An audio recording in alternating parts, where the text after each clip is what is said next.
I mean,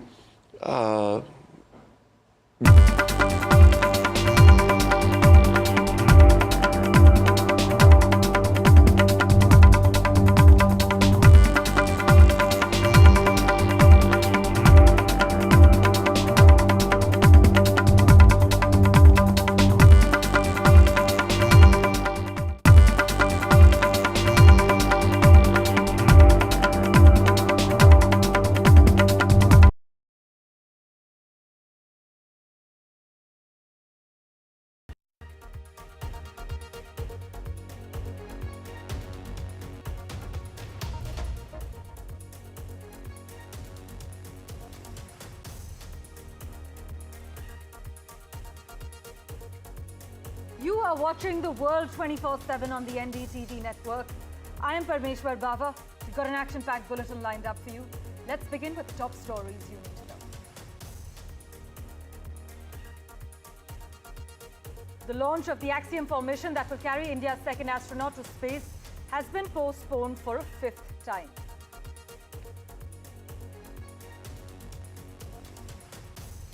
US and China have agreed on a plan to ease trade tensions as the US appeals court allows tariffs to remain in effect. Now, both the leaders need to sign off on this plan. California stepped up its pushback against US President Donald Trump's deployment of federal troops to Los Angeles as the city braced for a 5th night of immigration protests. This as US Marines arrive in LA on Trump's orders. A former pupil has killed 10 people and himself at a secondary school in Austria's second city, Graz, in the worst school shooting in Austria's modern history. A week after India announced its trade deal with the United Kingdom amid tariff threats from Donald Trump, the European Union and India have made significant progress in their trade talks, closing as many as 5 chapters, including the challenging area of intellectual property rights.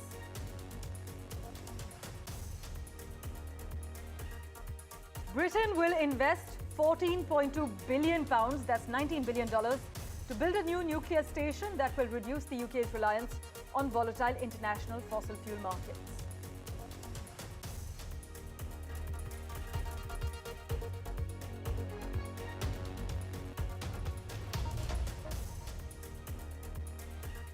Well, a big focus at the moment. The Axiom 4 mission has been postponed yet again, this time for the 5th time. But a new launch date is yet to be announced soon. There's a last-minute hurdle that's being cited for the postponement of this mission yet again. In fact, SpaceX and ISRO both have issued statements. My colleague Pallav Bagla has been tracking the latest developments for us. He joins us live at the moment. In fact, right, we are, of course, waiting to get in touch with my colleague Pallav Bagla. But this Axiom 4 mission, there's a lot at stake. It's not just for India, but for Poland, for Hungary, and the United States. It's a private mission, as well as you know. In a post on X, SpaceX has said that this mission to the International Space Station has been deferred due to a technical glitch in its Falcon 9 rocket that is being used for the launch. In fact, according to ISRO, the oxygen leak has been detected in the propulsion bay during a performance test, and they, of course, want to be safe and conduct due diligence. But meanwhile, Shubhanshu Shukla, the man you see on your screens, the group captain, will be the first Indian to fly to the International Space Station under the private astronaut mission that will launch aboard a SpaceX Crew Dragon capsule on a Falcon 9 rocket from the Kennedy Space Center in Florida. Now, this mission, as our team of correspondents have been reporting, is jointly being undertaken by Axiom Space Inc., the National Aeronautics and Space Administration as in NASA, and the Indian Space Research Organization. A lot at stake, and as part of the launch vehicle preparation to validate the performance of the booster stage of Falcon 9 launch vehicle, a 7-second of hot test was carried out on the launch pad, but even though this was carried out, they have come to the conclusion that this mission needs to be postponed and a new launch date is yet to be released. Pallav Bagla is now with us, I'm told. But before that, let's go across to Alice, who joins us with the lowdown. Alice, we can agree there's no denying that this is a really incredible time for human spaceflight, with more opportunities to access space growth, for thriving commercial economy. But what do you have to say about Axiom 4 being postponed for the 5th time now? It's very unfortunate, but very common, unfortunately, when it comes to human spaceflight. Safety is absolutely paramount when it comes to when they're going to launch and why they're going to launch. I was part of the SpaceX Crew 9 launch last September, and that got delayed due to hurricanes that swept through the Florida region. It's an unfortunate part of what happens when we're having to deal with Mother Nature. Well, Alice, we have understood that SpaceX has cited this technical glitch. ISRO has backed that explanation. Yeah. But as far as a new launch date is concerned, how soon can we expect for the authorities to announce a new date for this mission? That really depends on the weather. I was just looking at the report. It's looking a little bit like it's cloudy conditions in Florida for the rest of this week with possible rain. So it's dependent on that. And it's also depending on whether or not the range is available to them. So it looks like they're trying to get it out there as soon as possible. It could be within the next few days. It could be in the next week. I'm hopeful, though, that they will be able to launch very quickly. That makes two of us. We're all hopeful, in fact. But Alice, just for the clarity of our viewers as well, how long will the Ax-4 mission take after the launch to reach and dock with the International Space Station? Now, that really depends on whereabouts the space station is when they're looking to launch. Obviously, it'll take a few hours if they go on the normal trajectory. If they manage to get a launch window that's available, which means it's a bit further away from the International Space Station, it may prolong that docking. So it really is dependent on when they're going to be able to launch and when that launch window opens. Well, Alice, always a pleasure to chat with you, and thank you so much for much needed clarity at this point. The astronauts on board the Ax-4 mission, one each from India, Poland, Hungary, and the United States, will spend 2 weeks at the International Space Station once this mission is finalized and ready for takeoff. And they will actually be involved in about 60 experiments, scientific studies, outreach programs. As you can imagine, this is a big deal with lots at stake. With that, let's move on to the other big headline we're tracking. The United States and China agreed to a preliminary plan to ease trade tensions, which could revive the flow of sensitive goods between the world's two largest economies. American and Chinese negotiators in London said that both sides agreed on a framework on how to implement the consensus the two sides have reached in the prior round of talks in Geneva. But the US Commerce Secretary has indicated that the deal should resolve issues between the two countries on rare earths and magnets. Meanwhile, though Trump's most sweeping tariffs continue to face legal uncertainty, just on Tuesday, the US president received a favorable update because a federal appeals court held a decision saying his tariffs can temporarily stay in effect. The US Court of International Trade had blocked their implementation last month, as you would know, deeming the method used to enact them unlawful. But Sakshi Bajaj has been tracking the latest updates for us. She joins us live at the moment. Sakshi, is it safe to say that we're witnessing a thaw in US-China trade tensions? That's right. The US and the China reaching a trade framework. This achieved in the London talks. In the second day of the London talks, the counterparts there have achieved a trade framework, a consensus. And this, remember, is a big step for the world's two largest economies. Remember, trade uncertainty has been weighing on the sentiment. And while, of course, there was a 90-day tariff pause, we have now seen clarity emerge on the framework. And US President Donald Trump and Xi Jinping, Chinese President, both of them really have to give their approval. And this really to the plan going forward. We have seen Asian markets also cheer the sentiment. We have seen sharp gains in early trade from the Asian markets. And remember, this uncertainty really has been weighing and dragging markets for a while now. This clarity will be, of course, beneficial to global markets, investors, and economies at large. Well, there's no denying that the trade war is squeezing both economies. And now the deal is in the hands of the two leaders, with few specifics yet out about what entails or how it would be implemented. But with that, let's turn our attention now to LA, where National Guard troops began protecting immigration agents as they made arrests in Los Angeles, an expansion of their duties that had been limited to protecting federal property. But just on Tuesday, the LA Mayor Karen Bass issued a curfew for the city's downtown area following several days of intense protests against ICE raids that saw clashes between demonstrators and law enforcement, widespread vandalism, and some looting as well, particularly during the late night and early morning hours. So things in LA yet not restored to normalcy. There are tensions that haven't simmered yet, with the Marines being deployed on Trump's orders. We have a reaction from the US President and the California governor lined up for you. Listen in. Within the span of a few decades, Los Angeles has gone from being one of the cleanest, safest, and most beautiful cities on earth to being a trash heap with entire neighborhoods under the control of transnational gangs and criminal networks. It's horrible what's happened so quickly. As the entire world can now see, uncontrolled migration leads to chaos, dysfunction, and disorder. And you know what? They have it in Europe, too. It's happening in many of the countries of Europe. They don't like it when I say it, but I'll say it loudly and clearly. They better do something before it's too late.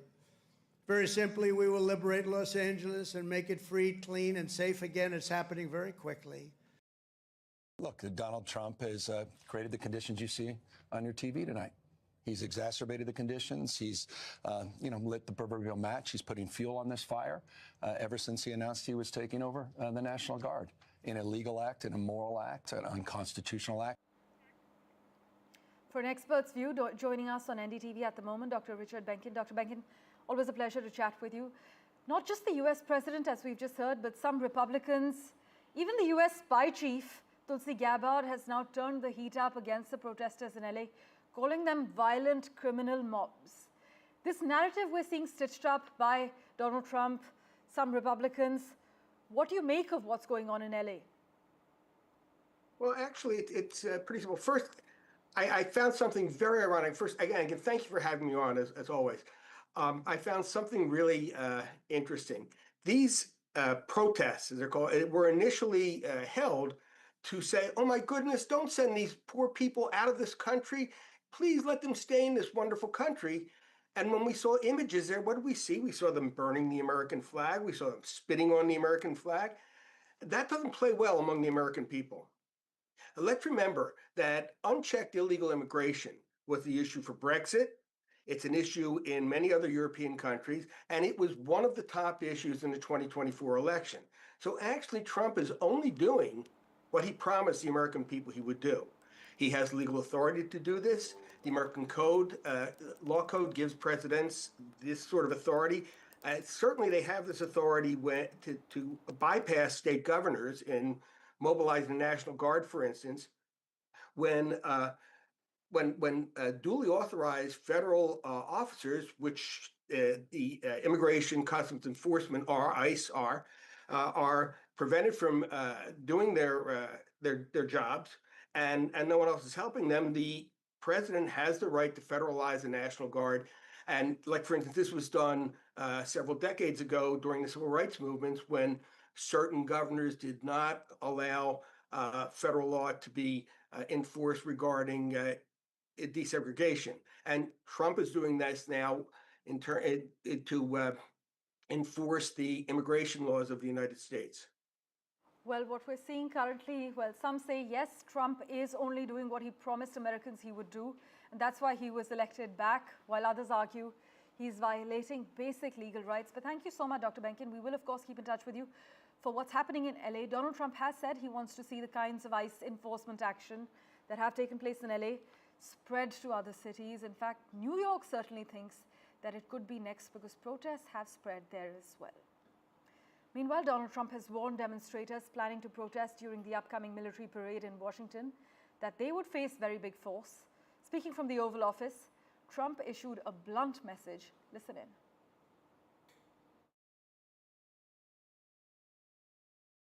I just think it's amazing. We're going to have a fantastic June 14th parade, Flag Day. We're going to celebrate our country for a change, and we're going to be celebrating big on Saturday. We're going to have a lot of, and if there's any protester who wants to come out, they will be met with very big force. By the way, for those people that want to protest, they're going to be met with very big force. And I haven't even heard about a protest, but, this is people that hate our country, but they will be met with very heavy force. Moving on, a Pakistani man was extradited from Canada to the United States to face charges of plotting to carry out an attack on Jews in New York City. This is what the US Justice Department has confirmed. Mohammad Shehzab Khan, a 20-year-old, also known as Shehzab Jadoon, was arrested in Canada in September. And according to a criminal complaint, Khan planned to travel to New York and carry out a mass shooting in support of the Islamic State at a Jewish center in Brooklyn on the 7th of October anniversary of the deadly 2023 Hamas attack on Israel.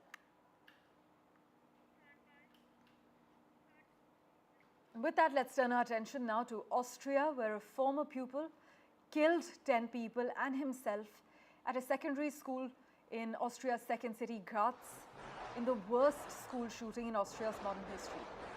Their interior minister had said 6 of those killed at the school were female and 3 were male. Austria is now to hold 3 days of mourning. We have some crucial reactions lined up for you. Listen in. We heard gunshots and police and ambulances all around. We rushed to the balcony, and then when we found police cluttered blocking all the way and all the roads in the neighborhood, we ran inside back because we were afraid. It's the first time we experienced such a thing in the neighborhood. It's scary since I live right in front of it, and I've never seen a school shooting before. And yeah, it's just really scary to see. You were at home at that moment? Yeah, I was at home. I just thought of like safety, like how are the students safe or. Dieser heutige Tag ist ein dunkler Tag in der Geschichte unseres Landes. Der Amoklauf an einer Schule hier in Graz, dem Borgtal Schützengasse, ist eine nationale Tragödie, die uns zutiefst erschüttert. Durch diese unfassbare Tat wurden 9 Menschen plötzlich aus ihrem Leben gerissen. Es gibt keine Worte, um den Schmerz, die Fassungslosigkeit und die Trauer auszudrücken, die ganz Österreich empfinden. Unser Land steht in diesem Moment des Entsetzens still. Meine Gedanken und mein tief empfundenes Mitgefühl sind bei den Hinterbliebenen, den Familien, den Eltern, die ein Kind verloren haben. In other news, External Affairs Minister Dr. Jaishankar called on the European Union to view the conflict with Pakistan as India versus Terroristan, as he highlighted India's zero-tolerance stance on terrorism. During a joint press conference with EU High Representative for Foreign Affairs and Security Policy in Brussels, Dr. Jaishankar was asked about the India-Pakistan conflict in the wake of the Pahalgam terror attack. Listen in to his response. Finally, it's about India-Pakistan conflict. I would say, will the EU take any initiatives about that to resolve the conflict in a peaceful way? I'd like you to understand, this is not a conflict between 2 states per se. This is actually a response to the threat and to the practice of terrorism. So I would urge you to make it, don't think of it as India-Pakistan, think of it as India-Terroristan. You will then appreciate it. Meanwhile, the government has strongly reacted to a social media post claiming an Indian national has been detained at Newark Airport in New Jersey, formally raising the matter with the US Embassy in New Delhi, top sources have revealed. An official of the Ministry of External Affairs has said, our embassy in Washington, D.C. and the Indian consulate in New York have also been in touch with the US authorities for the details. We have so far not received any details about the incident or the circumstances under which he was restrained. The MEA further adds that the flight he had to board or boarded and his final destination will be all looked at, and they will continue to follow up with the matter. But this video playing out on your screens, it sparked social media outrage and was shared by an Indo-American entrepreneur claiming that an Indian student was handcuffed, his legs tied, he was pinned to the floor as he was crying by the US authorities at the Newark Airport in New Jersey. And by the way, despite mounting debt, 76,000 billion Pakistani rupees to be precise, Pakistan has announced that it is raising its defense expenditure by a steep 20%. The government of Prime Minister Shehbaz Sharif presented a budget that allocated 2.5 trillion rupees, that's $9 billion, for defense spending as far as FY26 is concerned, compared to 2.12 trillion in the fiscal year ending this month. This comes after the country suffered serious setbacks from the Indian strikes during Operation Sindoor, but Pakistan, meanwhile, is shrinking overall spending by 7% to 17.5 trillion rupees, that's $62 billion US. Now let me give you a little context here, because in terms of India versus Pakistan defense spending, India's defense spending in its 2025-26 April to March fiscal year was set at $78.7 billion. That's a 9.5% increase from the previous year, including pensions and $21 billion earmarked for equipment. This is almost 9 times more than Pakistan's defense budget for FY26.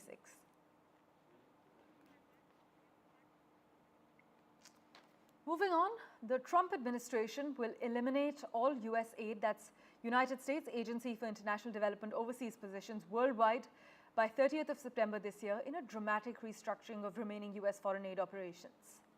In a State Department cable obtained by The Guardian, Secretary of State Marco Rubio is said to have ordered the abolishment of the agency's entire international workforce, transferring control of foreign assistance programs directly to the State Department. Slipping into a very quick break for now. Back in a moment with the latest updates for you. Don't go anywhere.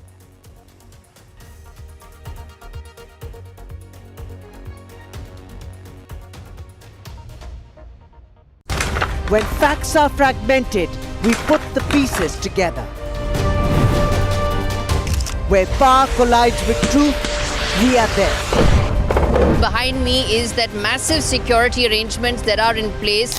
Behind fractured boundaries, we clear the fog of war. Fault Lines with Gauri Dwivedi, only on NDTV World.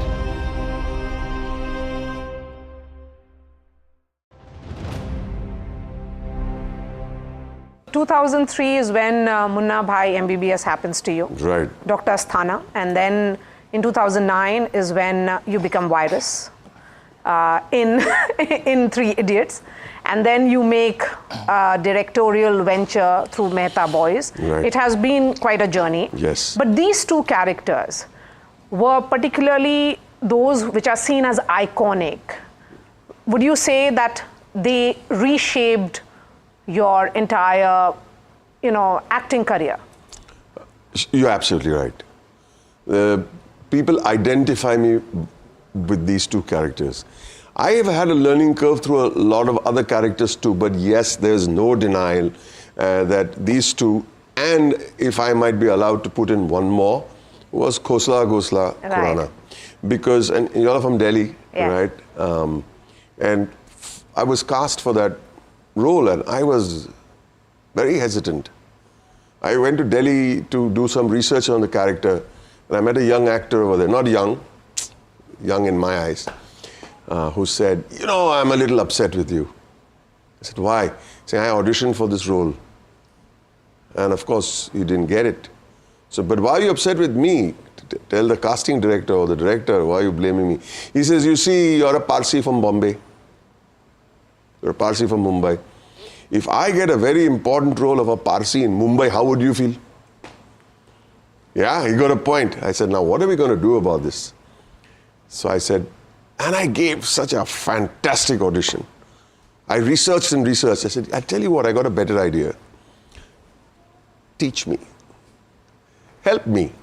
You must take help. And I used his help and I sat with him and I did my research. For me, it was a very crucial role in my life, simply because it was the first time I was playing a character that did not live in Mumbai.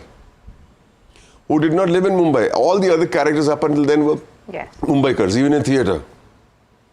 So I had to go to Delhi and sell to the audience that this guy comes from this ilaka in Delhi.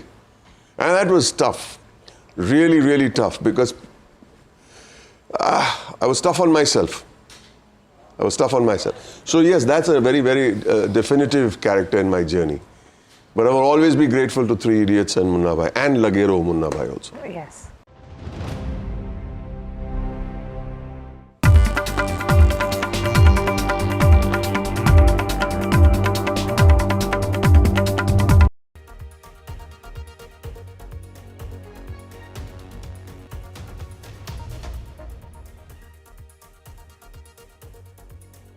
Well, the World Bank has cut its forecast for global growth this year and warned that the 2020s are on track for the weakest performance for any decade since the first Apollo moon landing because of trade tensions and policy uncertainty. Now, the Washington-based development lender lowered its 2025 outlook to 2.3% from 2.7% that was projected in January. That pace would be the weakest in 17 years outside of the recessions in 2009 and 2020, created by the shocks of the global financial crisis and also COVID-19, obviously. Japan, Europe, and the US were among those downgraded in the bank's twice-yearly report. Himanshu has further details for us and the key revelations. Himanshu, the World Bank predicting the worst decade for global growth since the 60s? That's right. In 17 years, in fact, this is the slowest rate of growth that has been forecast by the World Bank. Remember, in January, when this outlook report was released, the growth expected at the global level was 2.7%, but now the latest report says that it is going to be only 2.3%. And they have primarily mentioned two important reasons why a slowdown is expected in global economy. First, of course, is the rise in trade barriers. As you know, the Trump tariffs actually has changed the landscape of global trade, and we have seen increasingly countries coming out with their own trade barriers to protect themselves. And there is a lot of uncertainty also about the July 9th deadline when the Donald Trump administration had paused the imposition of the reciprocal tariffs. So the global economic community actually is waiting for what Donald Trump will do after July 9th. And that is why we are now heading towards a slowdown with many of the exporters, even in India. They are holding their exports to US, thinking that if their goods are stuck in transit, that they may lose a lot of money. So there is a uncertainty about what will happen after July 9th. And second, of course, the uncertainty in global policy environment, which actually flows from the uncertainty on the tariff front. And that has slowed down the trade, and in turn, that is slowing down the economy. As always, Himanshu, thank you so much for joining us with the latest details and also contextualizing the information for us.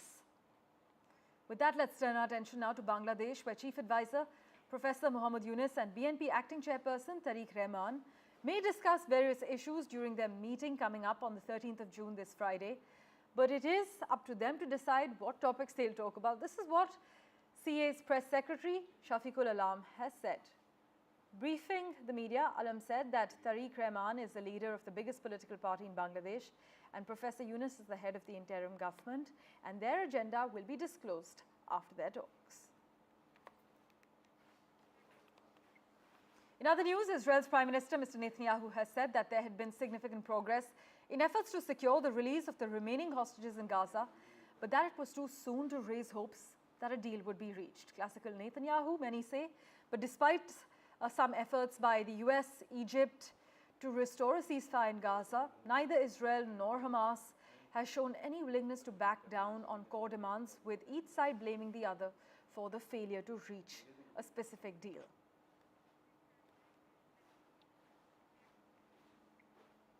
And Greta Thunberg, the renowned climate activist, has been deported from Israel after being detained along with other activists aboard the Gaza-bound aid boat.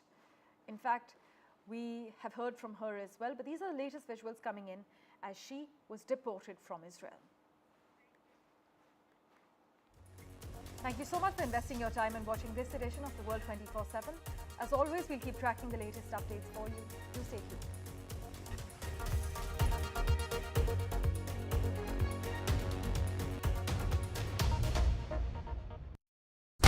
When facts are fragmented, we put the pieces together. Where power collides with truth, we are there. Behind me is that massive security arrangements that are in place. Behind fractured boundaries, we clear the fog of war. Fault Lines with Gauri Dwivedi, only on NDTV World. In today's interconnected world, India's voice is more crucial than ever. When India speaks, the world listens. At NDTV World, we are that voice, bringing you intelligent and insightful news from India and beyond. From geopolitics and diplomacy to economic shifts, migrations, tech disruptions, and the stories of our diaspora. We cover the news that shapes our global future. NDTV World, your new home for global news, is here. From interesting tech startups to industry-leading companies, politics, sports, culture, curry, cricket. Oh, there's so much to talk about.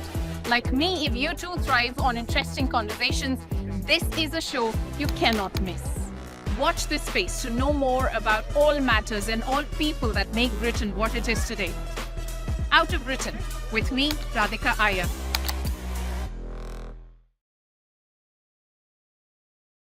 In today's interconnected world, India's voice is more crucial than ever. When India speaks, the world listens. At NDTV World, we are that voice, bringing you intelligent and insightful news from India and beyond. From geopolitics and diplomacy to economic shifts, migrations, tech disruptions, and the stories of our diaspora. We cover the news that shapes our global future. NDTV World, your new home for global news, is here.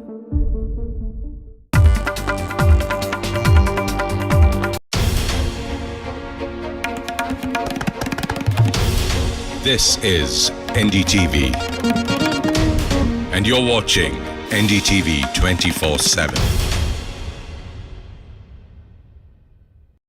In today's interconnected world, India's voice is more crucial than ever. When India speaks, the world listens. At NDTV World, we are that voice, bringing you intelligent and insightful news from India and beyond. From geopolitics and diplomacy to economic shifts, migrations, tech disruptions, and the story. This is NDTV, and you're watching NDTV 24/7.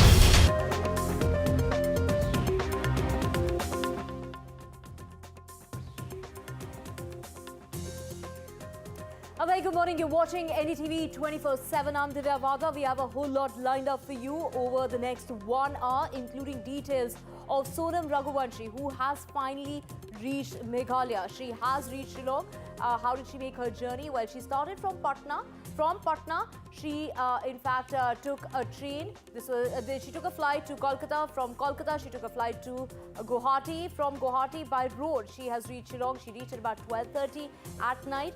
Her medical tests have been done. She's in the police station. She's going to be produced in court. We're going to get you all the chilling details that we have for you at this point in time. But first, let's get you the headlines.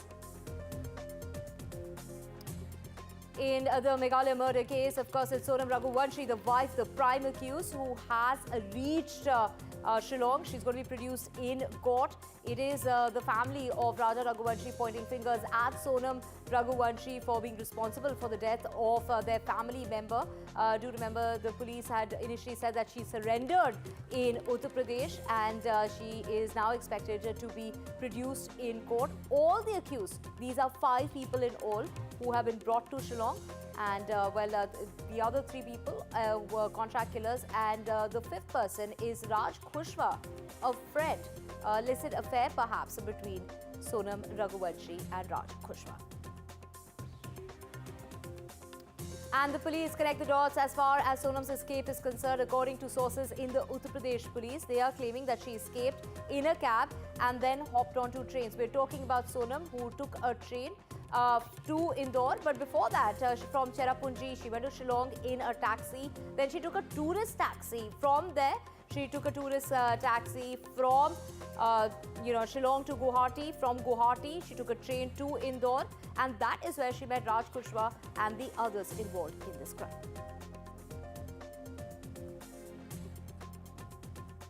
In the Bengaluru stampede case, a big day as far as the court is concerned. The High Court in Karnataka is going to be taking a decision as far as the bail plea of the RCB officials is concerned.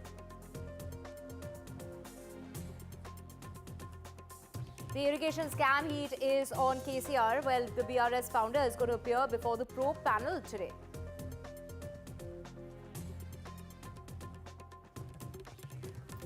Prime Minister Modi meets with the Operation Sindoor Mission MPs. This is a party delegation that went abroad in order to spread the message against terrorism as far as India is concerned and to debunk all the theories and, as far as Pakistan is concerned. Prime Minister Modi went on to say that the MPs really did put out that very big message. They sent out that big message against terrorism on a very, very large scale.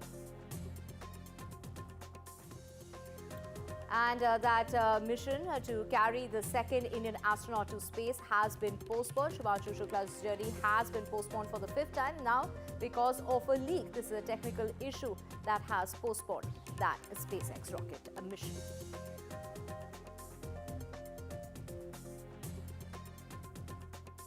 And the United States and China finally agreed to a framework and implementation of a plan in order to ease trade tensions. This as a this is the United States Appeals Court allows tariffs to remain in effect. So basically, they've agreed to a plan to ease off tensions in these talks that took place in London.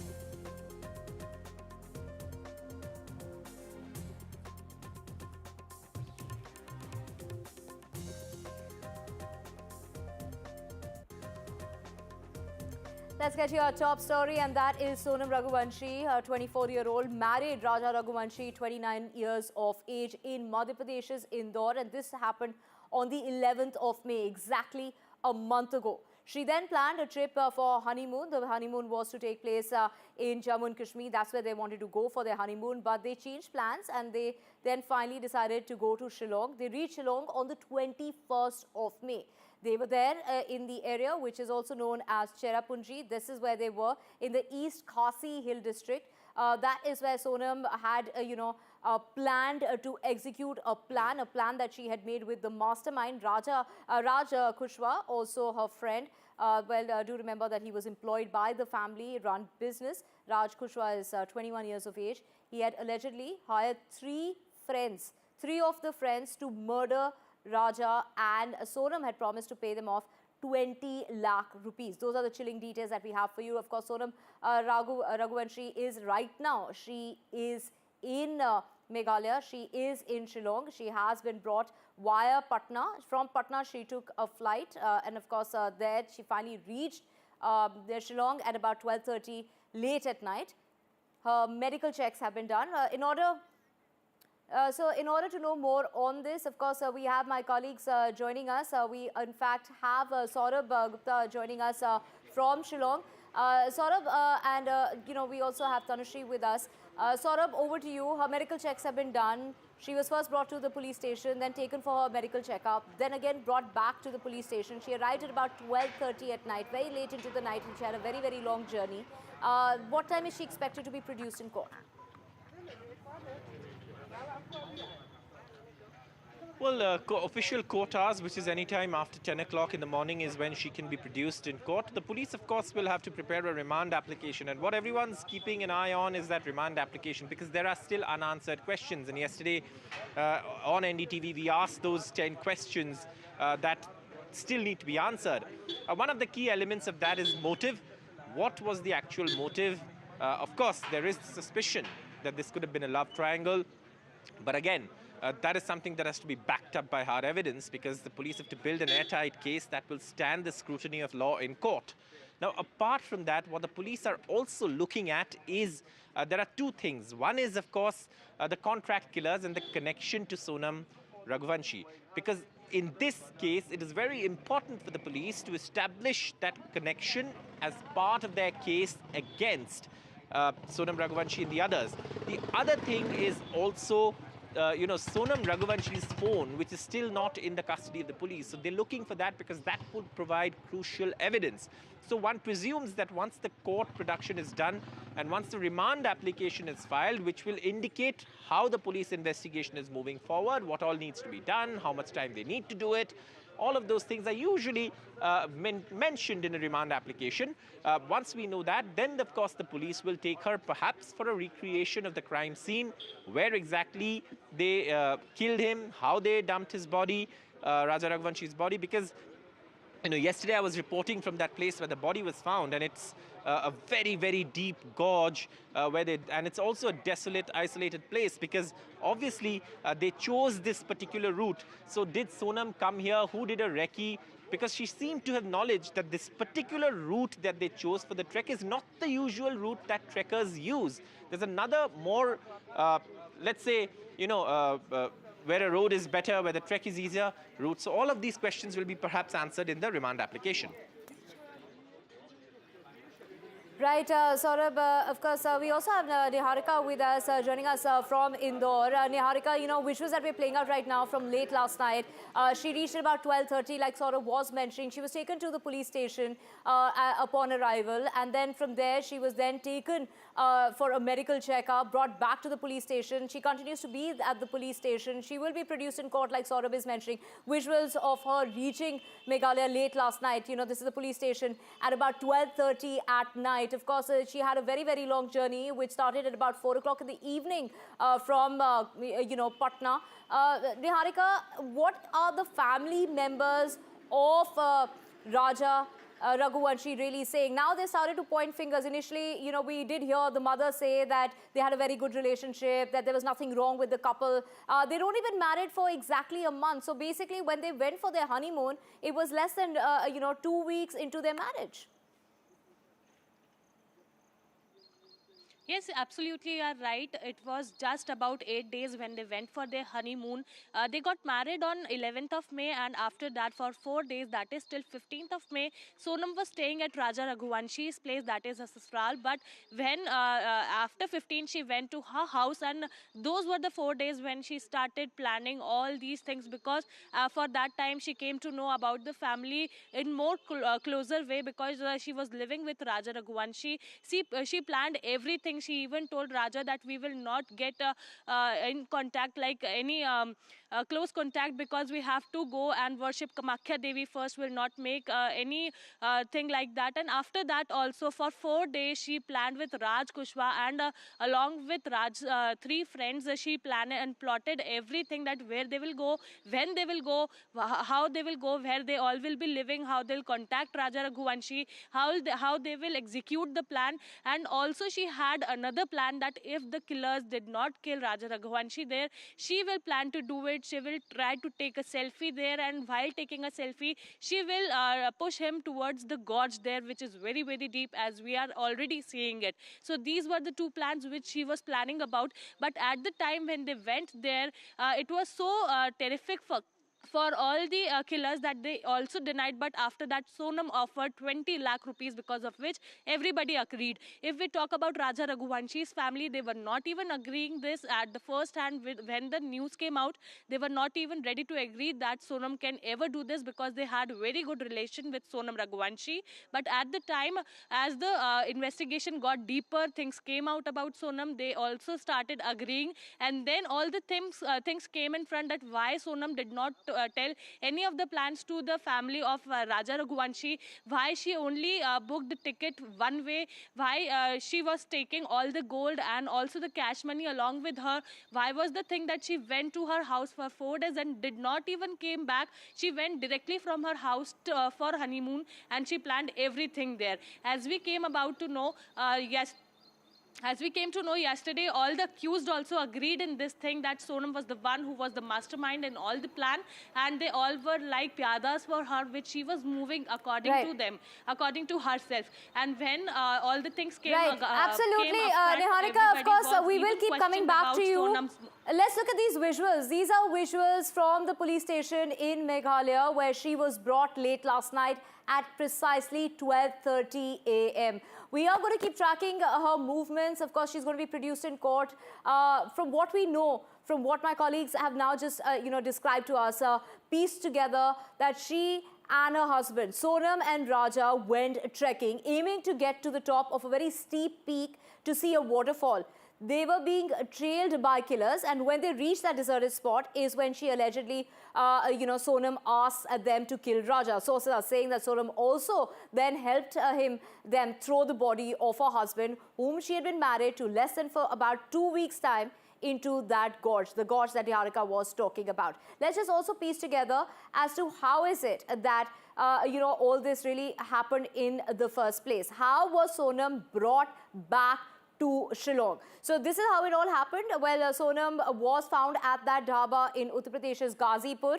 That is where she was seen. Do remember that she took the dhaba owner's mobile. She made a call to her family. She spoke to them for a while. A little later, the family called her back and, of course, also informed the dhaba owner to make a call to the police in order to inform the police in Uttar Pradesh that she was there at the dhaba. This was late into the night at about 3 o'clock in the morning. Now, the Uttar Pradesh police went there, reached the spot. That's where they claim that Sonam surrendered. And that is when they took her into custody. In fact, it was the Meghalaya police that were informed. The Meghalaya police have also gone on to claim that Sonam surrendered. Now, the Meghalaya police have also got the remand. This is the remand of Sonam for 3 days' time. This is all happening in Ghazipur, in Uttar Pradesh. Then, yesterday, on the 10th of June, is when Sonam was brought to Patna. So, do remember, she was in Ghazipur. From Ghazipur, she was taken to Patna. From Patna, she took a flight.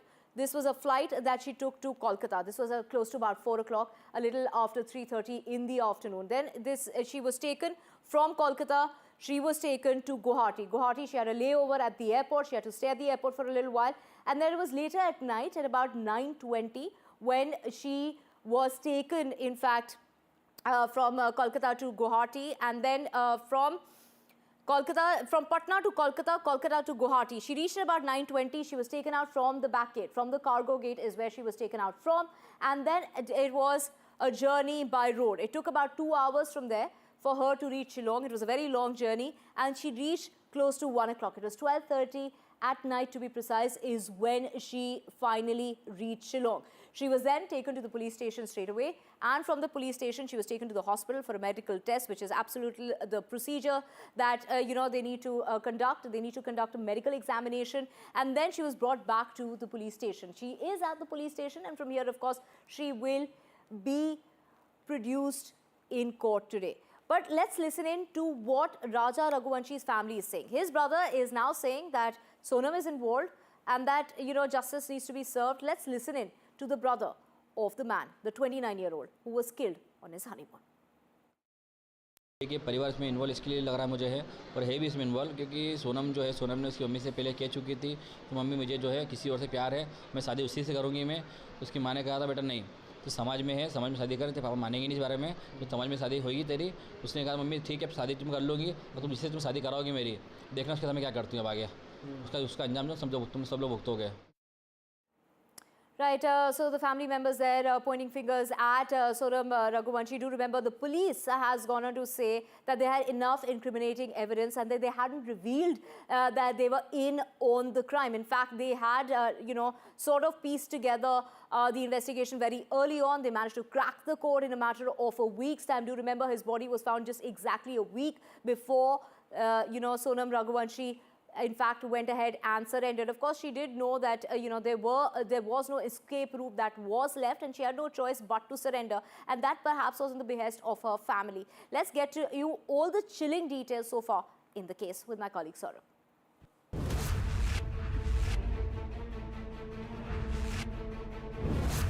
The Raghuvanshis' first stop in Meghalaya was Balaji Guest House in the heart of Shillong, where they arrived on the 21st of May.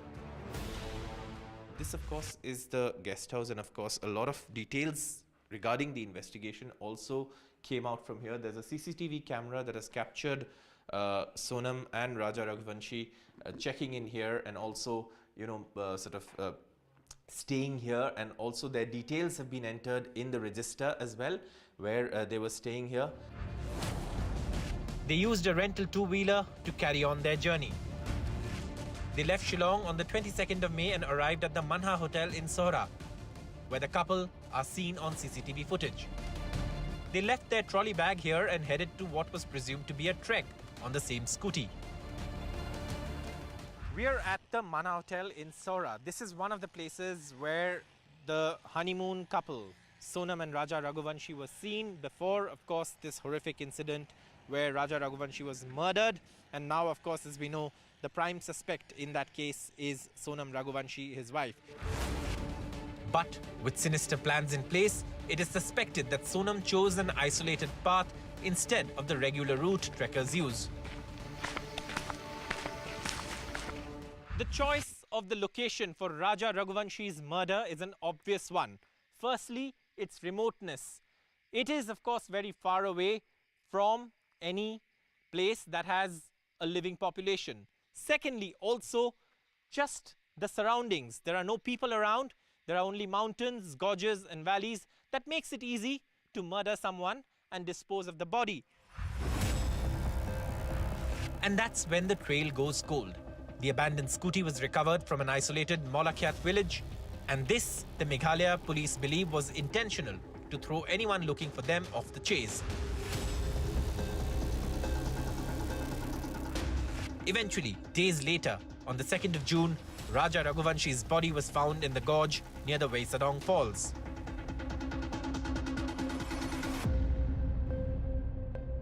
The police suspect the murder could have taken place around the Vaisadong Falls because the body was recovered from a gorge like this below, which is very, very deep, very hostile terrain, and drones had to be used to locate the body which was below, and then of course it was recovered, and that's what led to the beginning of the murder investigation. However, the police say that the trek, etc., also could have been a pretext that the culprits who planned this murder used, and therefore the body, of course, was found here near the Vaisadong Falls from a deep gorge in very hostile terrain, making it difficult for the body to be found and giving the accused precious time to plan their escape after committing the crime.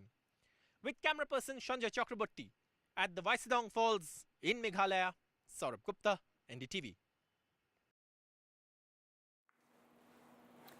Let's also listen in to what the police really have to say in regard to this case. I mean, from the details that are emerging at this point in time, they had separate movements, but they were coordinated. This really points fingers to a pre-planned escape route, a pre-planned meditated murder that took place. Let's just listen in to the details that the police has to share at this point in time. They came up together, okay, and in fact they had met in one scenic spot out there where they had met together, and then they walked up, and after they walked up, then their scooties were there, and it is, according to the assailants, it was Sonam who took them to Vaisadong, and that's where the crime took place. And of course, the big question being, how did Sonam Raghuvanshi get away with it up until the point she reached Uttar Pradesh? How did she even get to Uttar Pradesh? All kind of questions are being asked in regard to her movements. Well, she left Meghalaya for Indore. That is what we know. She took a taxi from Cherrapunji to Shillong right after committing that murder. Of course, from what we're hearing is reports are suggesting that she also had thrown the body into the gorge. Of course, she had 3 contract killers executing the plan that she had planned along with Raj Kushwa. Now, she basically took a taxi from Cherrapunji to Shillong. From Shillong, she took a tourist taxi, and this was a tourist taxi that she took from Shillong to Guwahati. From Guwahati, she then finally took a train. This was a train that she boarded to Indore. That is basically, she took 2 different taxis, finally then got to a train station, took a train, reached Indore. This is where she met with Raj Kushwa as well as the 3 accomplices. This is where she stayed overnight at a rented place. From there is when she decided to move to Uttar Pradesh. Perhaps she thought that it wasn't safe for her to be in Indore. Do remember, this is her hometown, that she could be seen. And how long could she stay hidden? Perhaps, these were very coordinated escape routes that were perhaps planned, suggesting that they were pre-planned as far as the escape routes are concerned. They were separate plans, but they were coordinated plans because all of them met in Indore is what reports are suggesting. Do remember that Raj Kushwa was, in fact, he was seen at the funeral of Raja Raghuvanshi. He was seen with the father of Sonam. Do remember, he works in the family business. He works with the brother. So he has closeness and ties with the family. But, of course, all of them in Indore. But from Indore, she then finally takes a hired driver to drive her to Uttar Pradesh. Do remember, it's Uttar Pradesh in Ghazipur is where she finally reached a dhaba of all places at 3 in the morning, that too, and then surrendered. In fact, she spoke with her family members, and from there, We do know that, the family members spoke to her using the phone of the dhaba owner. The dhaba owner then finally informed the police. The police reached there, picked her up, and, from what Sonam was saying eventually, after she was taken into custody, is that she was drugged and that she was forced, and then she was brought to Uttar Pradesh from Meghalaya. All questions, in regard to how did she even make it past, interstates. But of course, that is the route she's taken. Her phone is yet to be traced, is what the police is saying. But let's listen into what the Chief Minister of Meghalaya is saying, who's really lauding the efforts that have been put in by the police in Meghalaya, saying that they had all the leads. They knew what was going on, and they knew from the very start, but they didn't let anybody in on, the details that they had at this very point in time, because of course they wanted to nab Sonam, and that was the plan, and they finally did find Sonam, but Sonam surrendered, is what we're hearing. Let's listen in to the Chief Minister. He spoke with my colleague Vishnu Sood.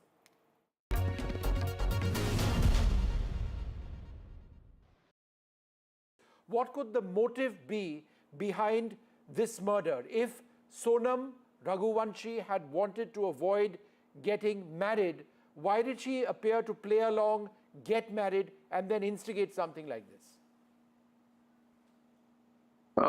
These questions, of course, are very difficult for us to answer.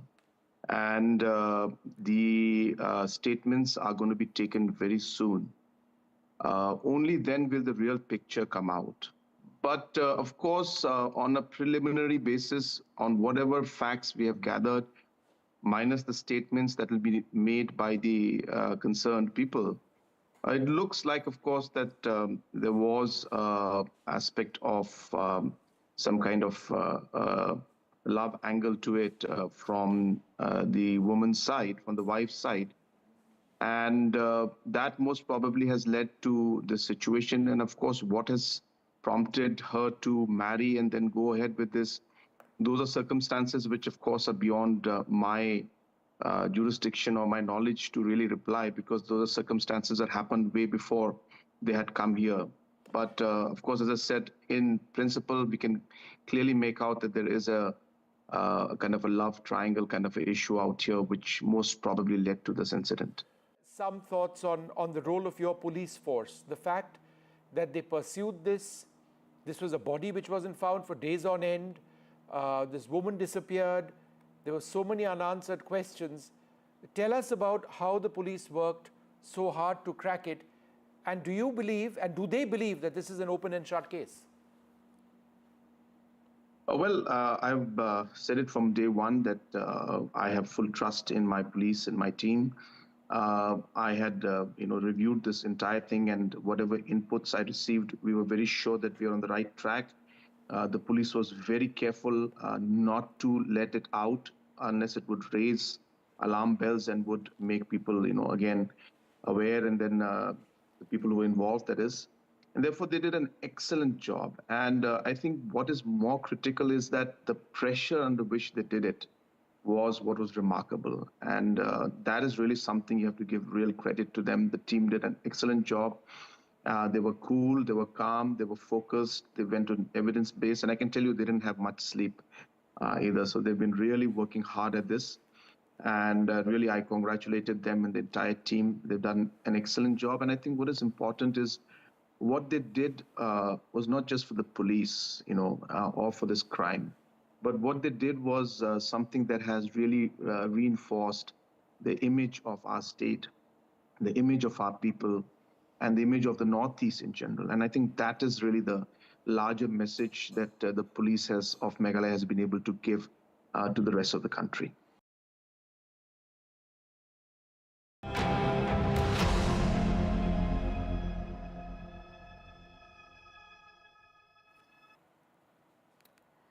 In other news, let's get you the very latest, and this is in regard to the Bengaluru stampede. And this, in that particular case, it's a very big day as far as the Karnataka High Court is concerned. 11 lives were lost in a stampede that took place at the Chinnaswamy Stadium because of lack of safety and security measures that needed to be in place for such a big event. Now, the organizers have been put behind bars, and that is the RCB officials who are pushing now for quashing of that FIR. The Karnataka High Court today is going to be delivering that order. They're going to be taking that call in regard to the bail plea of the Royal Challengers Bangalore that moved the Karnataka High Court on Monday, seeking to quash the criminal case against the team in the Chinnaswamy Stadium. Now, do remember the RCB marketing head as well as DNA officials, they were all sent back to jail as custody has been deferred. But the Karnataka High Court to rule on CID's custody plea for the 4 accused. Now we have Radhika Ramaswamy joining us from Bengaluru to get us the very latest. Radhika, a very big day in court.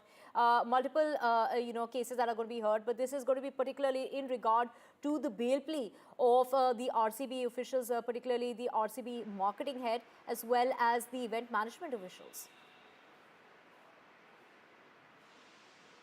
Well, the Karnataka High Court likely to give its orders on the petitions filed by RCB, DNA as well as Nikhil against the arrest and FIR. They have challenged the arrest as well as the FIR filed against them. These is what the petitions are all about. So there could be orders on that regard. Now remains to be seen what will happen. We know for a fact that they have called, the petitioners have called the arrest illegal, malified, selective treatment and so on. Also going on to question the way they were arrested, saying that this was done under the instructions of the Chief Minister of Karnataka and no thorough probe was conducted before making the arrest, and that if CID was in charge or responsible for the investigations, why did the local crime branch arrest, and why the selective treatment when cops were just getting suspended? Why were these people arrested immediately without a thorough probe? So a lot of questions being asked by the petitioners on the way the probe was conducted, way the arrests were made, the technicality of it all, and how it was done merely under the instructions of the Chief Minister of the state. Now today the state will file its reply on the process followed in the arrests and what kind of probe was carried out in terms of the arrest as well, because court has asked questions to the state as to whether due process was followed as far as these arrests are concerned. The court will file its reply, after which the court is likely to give its orders. Remains to be seen if any of the arrested accused will get any sort of relief from the Karnataka High Court. Right, thank you so much, Radhika, for getting us all those details. We will keep coming back to you as, of course, a very, very big day when it comes to the Karnataka High Court and multiple petitions coming up in regard to the stampede that claimed 11 innocent lives. So moving on now, this is the probe heaped as far as KCR is concerned. We're talking about the former Telangana Chief Minister, K. Chandrasekhar Rao, who will be appearing before the PC Ghosh Commission, probing the alleged technical design, financial and procedural irregularities in the Kaleshwaram project. To know more on this, we have my colleague Uma Sudhir joining us. Well, of course, this inquiry is into the collapsed barrage that deepens with claims and contradictions by both the ruling Congress and the BRS. The former Chief Minister, KCR, will depose before the commission, and this is going to be taking place at 11:30 this morning. Let's just go across to Uma. Uma, in regard to a lot of confusion as far as the project is concerned, from shifting the location as well as the discrepancies as far as the project is concerned. Now, KCR is going to be, produced before the investigating agency, the probe agency. Take us through the details that we have on the case so far.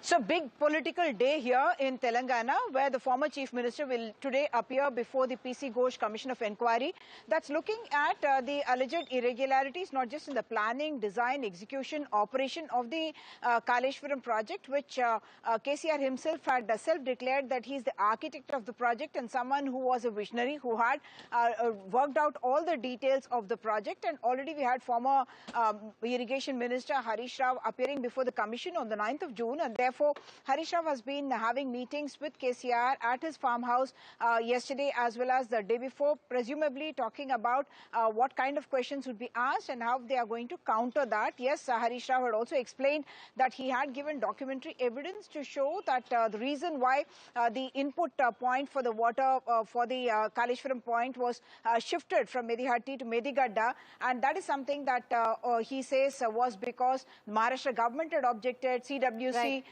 reports he had given about where water is available and environmental concerns as well. Two things. KCR is going to have a huge convoy going from Telangana Bhavan to BRK Bhavan, where the office of PC Ghosh is located, and Kavita is also going to appear there. So this is going to be the first time that the first family of BRS is going to come face to face with each other after their differences seem to be out in the open after the leaked letter of Kavita. Right, thank you so much, Uma, for getting us those details. And of course, this is in regard to the shifting of the location, the discrepancies as far as the permission dates and the actual grounding of the project is concerned. And a spotlight, of course, on KCR because he's the man behind the Kaleshwaram project. Moving on now to more news, and this is in regard to Prime Minister Modi, who hosted the members of the multi-party delegation, part of India's diplomatic outreach in various capitals across the world following Operation Sindoor at his residence. The Prime Minister went on to say that the MPs put out that very strong message on the global front as far as terrorism is concerned. Let's listen in. He certainly was very, very pleasant to all of us. I think he saw this as an opportunity to thank the delegations for their service, and he was very pleasant. He spent more than an hour with all of us, an hour and a quarter. He walked around the lawn to different tables, talking to different groups of people. We all sort of chatted with him in a very informal way.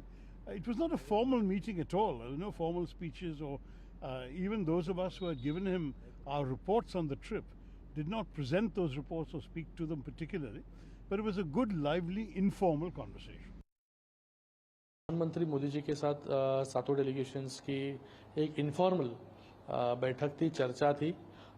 इस चर्चा में अलग अलग delegations के लोगों से सभी से प्रधानमंत्री जी ने बातचीत की। ये इनफॉर्मल स्वरूप का एक डिस्कशन था। 1 घंटा प्रधानमंत्री जी ने पूरे डेलीगेशन को दिया। उनका अनुभव सभी डेलीगेशन ने उनको बताया, और सभी डेलीगेशन ने एक बात रखी कि इस प्रकार का जो इंटरैक्शन है बायलैटरल, वो अगर चलता रहा तो इससे भारत का भी फायदा होगा, हमारे संबंध बाकी देशों के साथ अच्छे होंगे। Prime Minister heard everybody out, all the delegation members and all the delegation visits that happened, and he also congratulated everybody because we had been able to fulfill the goal of being able to take the message against terrorism across the world. And he gave us all a patient hearing. He asked us about our experiences and what our feedback towards those trips was, what our learnings were. And he took time out to speak to every member of parliament and get a feedback from them. It was an informal interaction, and the members of the various delegations shared